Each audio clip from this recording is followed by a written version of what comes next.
Hello! Bienvenue chez les Mères Nature, le podcast qui t'accompagne à toutes les étapes de ta grossesse. 2 fois par mois, c'est une petite parenthèse où l'on parle de comment bien vivre sa grossesse au naturel. Ce podcast t'est proposé par Gariguette. Nous sommes 2 sœurs. Moi c'est Cécile et moi c'est Livia. Pour t'accompagner au mieux, nous te présentons un professionnel de la grossesse à chaque nouvel épisode qui vient te livrer tous ses secrets. Et tu peux nous retrouver sur Instagram, sur gariguette au pluriel-fr, où tu y trouveras plein de conseils. Bonne écoute! Nous sommes aujourd'hui avec Julia Borgia pour découvrir son métier d'accompagnante périnatale. C'est un métier méconnu et pourtant très important, alors on s'est dit qu'on allait en apprendre un peu plus. Bonjour Julia. Bonjour les filles, merci de m'accueillir sur votre podcast.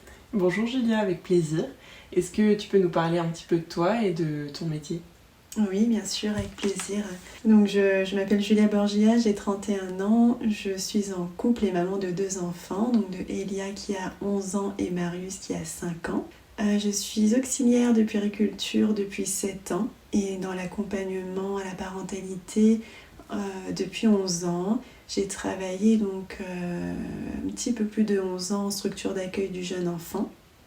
Et puis, au fur et à mesure, j'ai voulu approfondir un petit peu plus mes connaissances, mon expérience et mes diplômes. Donc, je me suis dirigée vers la formation d'auxiliaire de puériculture qui était totalement alignée avec moi, avec mes pratiques et ce que je tendais à faire. Et puis en parallèle donc de mon diplôme d'auxiliaire de puériculture, je me suis intéressée au massage pour bébé pour pouvoir le proposer aux parents donc, en structure d'accueil du jeune enfant pour pouvoir vraiment permettre aux parents de se poser avec leur enfant, de partager un moment avec lui, mais un moment de qualité, pas seulement les soins du quotidien ou voilà, les questions aussi que tous les parents peuvent se poser, les soins du quotidien qui machinalement sont faits jour après jour. Là, c'était vraiment, ok, on se pose, on se regarde, on se sent, on s'écoute et on partage. Donc le but de ces ateliers-là, c'était vraiment de pouvoir leur permettre de vivre ces moments-là. Et puis moi, en tant que professionnelle, de me poser davantage avec les parents et pouvoir être là, à l'écoute, à leur écoute, et puis pouvoir être dans l'accompagnement un petit peu plus poussé. Parce que lors des transmissions, généralement, on prend le temps, mais jamais assez. Donc là, c'était... je suis avec vous et si on doit rester encore 1 heure ensemble après l'atelier, on le fait, on a le temps et j'accueille ce qu'il y a à accueillir. Donc c'est le moment de poser les choses aussi. En dehors de l'atelier massage avec son enfant, c'était vraiment ça. Et de pouvoir aussi échanger avec les autres parents, ce qui est super important parce que à ce moment-là, on se rend compte qu'on n'est pas seul à vivre les choses. Qu'il y a des situations que l'on pensait être individuelles au cocon familial et finalement on se rend compte qu'il y a des choses qu'on vit tous à peu près soit de la même manière, soit de manière différente, à intensité différente, mais que chacun peut vivre d'une manière plus ou moins forte des situations qu'on n'aurait pas imaginées, qu'on n'aurait pas pensé ni voulu. Et là c'est toi aussi t'as vécu ça, ça me rassure, toi aussi t'as ressenti ça et t'as eu envie, ok d'accord. Donc voilà, c'était vraiment ça le but de cette démarche là. Et puis donc au fur et à mesure je me suis dit c'est vrai que le côté présence et bien-être autour de la périnatalité, ça me plaît vraiment bien. Okay. Donc je me suis renseignée pour d'autres formations donc il y a 5 ans et j'ai fait la formation en massage prénatal pour pouvoir dès la période prénatale être auprès des mamans, donc à travers le massage mais aussi à travers la présence. Ok. Alors, tu parles de situations que les parents rencontrent. Toi, tes interventions en tant qu'accompagnante périnatale, est-ce qu'elles peuvent concerner des thématiques variées? Enfin, quels sont les problèmes rencontrés en fait que tu abordes? C'est très varié, c'est selon chaque personne, chaque situation, chaque histoire de vie et chaque ressenti.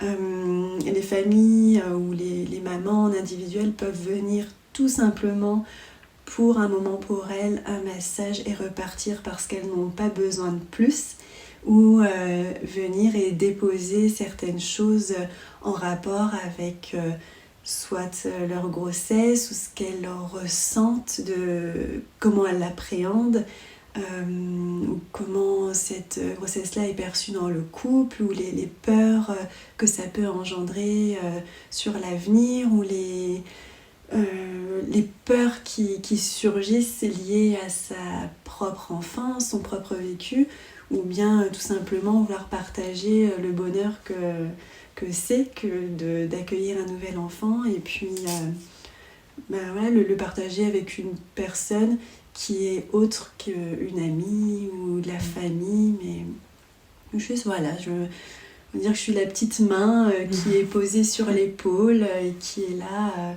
sans jugement, sans interprétation. Je suis pas là non plus pour donner des conseils. Après, j'ai ma casquette de professionnelle, donc je peux orienter, on va dire, vers d'autres professionnels, ou je peux parfois avoir la petite sonnette d'alarme qui s'active, et puis être là aussi en prévention. Okay. Donner des petits trucs et astuces, donc notamment à travers les ateliers, où voilà, maintenant les familles elles restent quand même très peu en maternité, et les soins du quotidien sont parfois, pas tout le temps, mais peuvent être un peu survolés, et puis les parents reviennent à la maison et finalement ils sont un peu perdus avec tout ce qu'on leur a dit, en plus de tout ce que la famille peut dire, les amis peuvent dire, et ce que Internet, Instagram et tous ces réseaux sociaux peuvent transparaître aussi, transmettre. Donc là, voilà, on se pose, qu'est-ce que vous voulez vous, comment vous ressentez les choses vous, qu'est-ce que vous avez envie qu'on revoie, mais vraiment c'est selon les parents, et puis après voilà, on voit, mais le but c'est s'il y a quelque chose qui est lourd en arrivant ici, et c'est que en ressortant ce soit plus léger, et surtout qu'ils comprennent les choses, parce que parfois ils ont plein d'informations, mais le sens ne leur est pas forcément expliqué. Donc là, c'est ok, on vous a dit ça, mais parce que derrière, voilà ce que ça implique, voilà pourquoi c'est important, etc.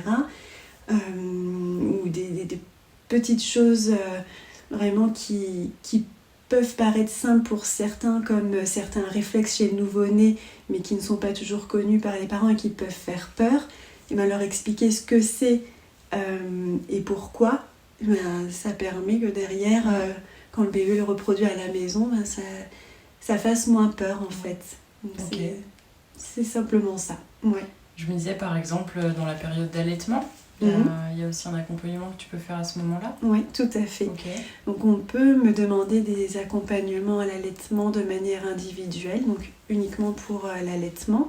En fait, le terme de la partie allaitement, pour moi, c'est d'être facilitatrice en allaitement maternel. Donc je ne suis pas consultante en lactation, ça c'est une formation à part.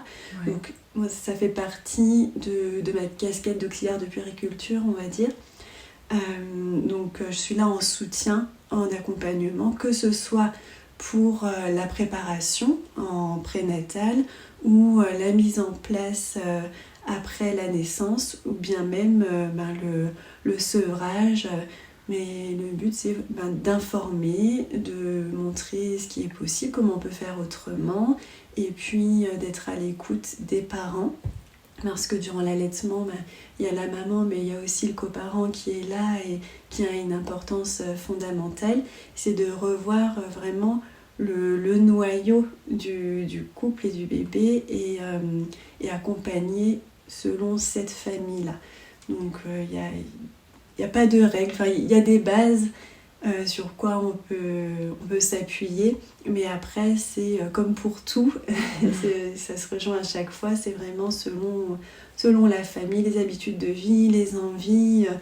Il y a des mamans qui vont avoir envie d'allaiter exclusivement et voilà, il y en a d'autres qui vont avoir envie d'allaiter de manière mixte et d'autres allaiter tant de semaines et après passer au biberon. Et moi je suis pas là pour dire ce qui est bien ou ce qui est pas bien. Qu'est-ce que vous voulez faire? Comment vous avez envie de le faire? Et bien on va dans ce sens-là pour que ce que vous souhaitez soit réalisé au mieux et sans que ce soit lourd non plus à gérer. Ok. Et donc toi tu proposes à ton cabinet des soins particuliers auxquels tu t'es formée comme les bains thérapeutiques. Est-ce que tu peux nous en parler un petit peu? Oui, bien sûr. Alors le bain thérapeutique qui s'appelle initialement le Thalasso bain bébé et maintenant le Thalasso thérapeutique bain bébé. Donc, c'est un bain soin comme j'aime l'appeler qui a été créé par Sonia Krief, donc une auxiliaire de puériculture. Donc Sonia Krief, elle a créé ce bain-là il y a à peu près 20 ans. Et elle l'exerçait en maternité, donc dans la maternité dans laquelle elle travaillait. Et au fur et à mesure qu'elle effectuait ce bain soin-là, elle s'est dit que ce serait vraiment dommage de ne pas en faire profiter davantage de familles, en fait, davantage de bébés. Donc elle a elle a cofondé une école qui s'appelle l'école du bien-être à Paris, où elle forme des professionnels de santé au bain thérapeutique. Donc moi j'y suis allée il y a 1 an. Ça a ouvert un autre champ des possibles à travers la communication du nouveau-né et au-delà de ce que l'on peut lui procurer, ce que l'on peut lui permettre de dire, de libérer, de se défaire, de prendre et de laisser. Enfin, c'est vraiment un soin qui est thérapeutique à travers l'eau. C'est un soin de libération émotionnelle. Donc, moi, je mets mes mains dans l'eau, mais toujours avec les parents, avec leur présence, avec leur soutien, leur enveloppement physique et psychique envers leur bébé. Donc je fais jamais ça toute seule en fait. Et je prête mes mains au bébé et il en fait ce qu'il en veut. Donc j'ai jamais d'objectif en tête.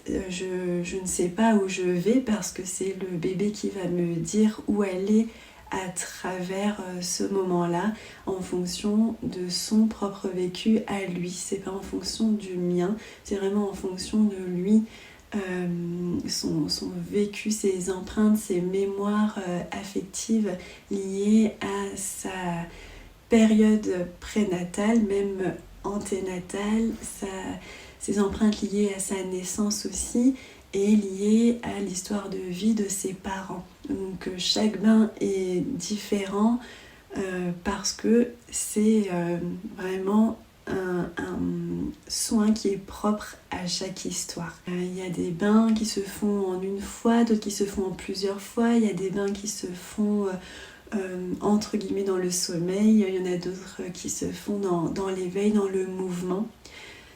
C'est propre à chaque bébé. Il y en a qui se font et dans le sommeil et dans l'éveil. Le corps, il a besoin d'exprimer aussi des choses et c'est ok. Donc, expérimenter des postures qu'il adoptait dans le giron maternel, d'effectuer des poussées, les refaire ou justement les expérimenter parce que selon les naissances aussi c'est pas toujours possible. Dans le cas par exemple des césariennes, le bébé, alors pas tout le temps, ça va dépendre si c'est une césarienne programmée, une césarienne d'urgence, etc. où le bébé a quand même pu pousser un petit peu, mais c'est voilà, ta naissance elle s'est passée comme ça. Peut-être que tu aurais voulu faire autrement, tu aurais voulu un petit peu plus de temps ou tu aurais eu besoin que ça se passe différemment. Et bien voilà, tu peux le faire, tu peux continuer ce que tu as commencé, tu peux finir ce que tu as commencé Et c'est pour ça aussi que ce bain a pris ce terme de bain thérapeutique. Ça va réparer aussi des naissances qui ont été un petit peu difficiles pour le bébé et ses parents. Parce qu'il y a le bébé, il y a son vécu à ce moment-là, mais il y a aussi les parents autour, le vécu des parents, de la maman, mais du coparent qui est là et qui vit, qui ressent les choses, qui parfois peut se sentir impuissant. Voilà. Donc là, maintenant on a le temps, tout va bien. On peut reprendre les choses où elles ont commencé, où elles se sont arrêtées. Voilà, on a le temps et prenez le temps de vous poser, de regarder, d'observer, de ressentir et aussi de vous rendre compte de tout le chemin que vous avez parcouru en fait. Et je le dis, outre le fait que je sois là physiquement et qu'il y ait mes mains, les paroles, les mots que je vais utiliser pour les parents et pour le bébé sont extrêmement importants parce qu'il y a des choses, les mots ont une portée, l'intention portée dans les mots ont un réel sens aussi. Donc à ce moment-là, mon rôle que je me donne mais qui est important pour moi, c'est aussi de dire aux parents observez ce qu'il se passe et observez tout ce chemin que vous avez parcouru et vous pouvez être fiers de vous pouvez vous le dire et oui, vous avez le droit de poser des larmes, vous avez le droit aussi de poser ce qui a posé un bravo quoi. C'est hyper intéressant en tout cas. On voulait te poser la question, mais je crois qu'on a déjà notre réponse. Tes consultations, elles sont pas uniquement pour la maman, elles peuvent être pour le couple, la famille en fait. La famille au sens large, ouais. Ça peut être le couple, les parents, mais aussi les oncles, les tantes, les mamies, les papis qui ont envie de partager un moment avec leur petit-fils, leur petite-fille ou avec leur enfant à travers notamment les ateliers massage bébé ou le bain. J'ai souvent la mamie qui venait avec la fille et la petite-fille. Donc c'est vraiment la famille au sens large. Ça permet aussi d'aborder encore d'autres sujets finalement. Oui, j'imagine. Ouais. Et du coup, si les auditrices ou les auditeurs de ce podcast se le demandent, comment savoir s'il faut faire appel à une accompagnante périnatale ? Tu leur conseillerais quoi ? Alors c'est pas un devoir, c'est vraiment une question de ressenti. Si mon cœur me dit d'aller voir une accompagnante périnatale, alors j'y vais. Voilà, pour quelle raison que ce soit, c'est selon son cœur, selon son envie, selon ses besoins. Donc comme je l'ai dit tout à l'heure, ça peut être tout simplement pour un moment de bien-être, de détente et de lâcher prise parce qu'il n'y a uniquement besoin que de ça à ce moment-là où on a besoin de parler davantage et d'être davantage écouté, soutenu ou de partager ses joies ou n'importe quoi d'autre. Donc c'est selon ce que la personne a besoin et aussi surtout la personne qui fait appel à une accompagnante périnatale, il faut qu'elle suive son ressenti vis-à-vis de la personne qu'elle va voir. C'est-à-dire que voilà, j'ai une casquette d'accompagnante périnatale, mais je suis Julia avec ma personnalité, mon ressenti et voilà ce que je dégage. Ça peut plaire à certaines comme ça peut ne pas plaire à d'autres. Donc le but c'est que la personne se sente bien vis-à-vis de la personne qu'elle va voir. Et alors pareil, on se demandait combien de séances en général tu fais avec une patiente. J'imagine que c'est au cas par cas. Ouais, alors c'est vrai que j'aime bien utiliser le terme de famille, de maman. Patiente, c'est plus le terme médical. D'accord. Ça dépend. Je peux voir plusieurs fois, par exemple, la maman et le couple en prénatal parce qu'au-delà des massages, En période prénatale, j'accompagne aussi le couple par la sophrologie périnatale, par l'accompagnement au massage pour que le coparent puisse participer à ce moment-là, être en connexion avec sa compagne, avec le bébé à travers le toucher. Voilà. Et puis, donc ça peut être plusieurs accompagnements en prénatal et ensuite en postnatal, donc à travers le bain, les ateliers massage, ateliers réflexologie, allaitement. Donc ça peut être 4, 5 et plus si affinité. Il n'y a pas de règle. La règle, c'est qu'il n'y a pas de règle. Ok. Et en question assez terre à terre, niveau budget, est-ce qu'il y a Ouais. des mutuelles qui prennent en charge et est-ce que tu peux nous donner quelques exemples? Alors, je ne connais pas de mutuelles qui prennent en charge l'accompagnement périnatal. J'ai entendu des pourparlers, maintenant je ne peux pas dire quelle mutuelle ce serait, ni quand, ni à quelle hauteur. Et les tarifs est-ce que les tarifs entre accompagnants périnatales sont assez homogènes? Assez, après selon les régions, on essaye à peu près toutes d'être sur la même longueur d'onde niveau tarif. Maintenant, on n'a pas toutes les mêmes formations, toutes la même expérience. Donc ça dépend vraiment de chacun, de chacune et des tarifs avec lesquels la personne se sent le plus à l'aise aussi. Mais c'est vrai qu'entre le début de mes pratiques et maintenant, mes tarifs ont évolué aussi parce que moi-même j'ai évolué dans ma manière de me sentir et de voir les choses et dans ma légitimité vis-à-vis de mes tarifs là. Et au début tout ça c'est un petit peu flou. Donc ouais, ça peut varier un petit peu, mais la fourchette reste à peu près la même. Et tu conseilles quoi pour trouver une professionnelle près de chez nous? Alors, Google, Internet, les réseaux sociaux, voilà, on peut trouver facilement des professionnels et en fonction aussi de ce qu'on recherche, des ateliers, des soins, des accompagnements. Voilà, sur les réseaux sociaux, on peut pas mal trouver, donc sur Internet et puis aussi sur différents sites qui sont maintenant dédiés à la périnatalité et aux professionnels du domaine. Donc là, il y a vraiment pas mal de sites qui commencent à émerger. Et puis notamment, donc, il y a également le site mespremiersjours.com de Sonia Krief. Et donc s'il y a des Nancéennes qui ont la chance d'être tout près de toi, comment on peut te contacter? Alors, elles peuvent me contacter via mon site internet, donc douceurdeplume.com. Ou bien via les réseaux sociaux, Douceur de Plume. Donc moi je reçois les familles au sein du Cocon by Koala. C'est une maison de la périnatalité qui recense différents professionnels autour de la périnatalité. Il se situe aussi Salé des Églantiers à Villers-les-Nancy. Voilà, par internet, téléphone, mail, je reste disponible. Et sinon, du coup, notre question préférée de fin d'épisode, si tu avais un petit secret à donner à toutes les mères nature qui nous écoutent, ce serait lequel?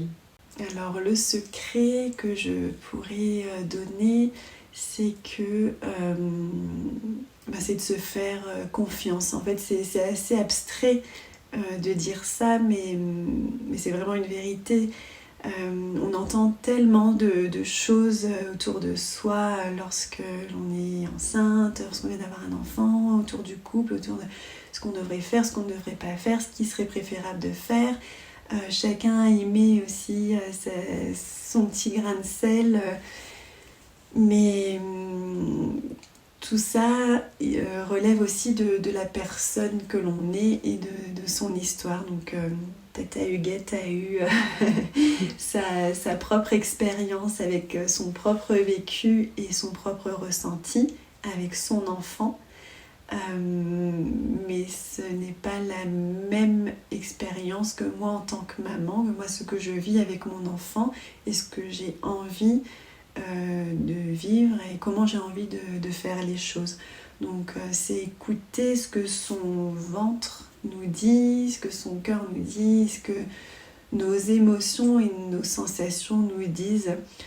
La règle c'est qu'il n'y a pas de règle et voilà, on expérimente chaque jour. Ce qui ne fonctionne pas aujourd'hui fonctionnera peut-être demain, et ce qui n'a pas fonctionné hier m'aura permis aujourd'hui de faire différemment et de mieux connaître mon bébé, de mieux connaître ses signaux, de mieux connaître sa communication. Mais tout ça, c'est un apprentissage de tous les jours en fait. Voilà, il n'y a pas de manuel, il y en a des tonnes de manuels, mais pas celui de notre bébé en fait. Ça marche. Bon, on va retenir ça comme message. Merci beaucoup en tout cas Julia de nous avoir permis de découvrir ton métier. On espère que ça va donner envie aux auditrices d'en savoir plus et peut-être de consulter. En tout cas, à très bientôt et merci pour ce temps de partage. Merci beaucoup à vous, à bientôt. Merci Julia. Merci d'avoir écouté cet épisode. Nous espérons que tu as passé un très bon moment en notre compagnie. N'hésite pas à t'abonner et à commenter. On se retrouve dans 2 semaines. Et en attendant, rejoins vite notre communauté sur Instagram.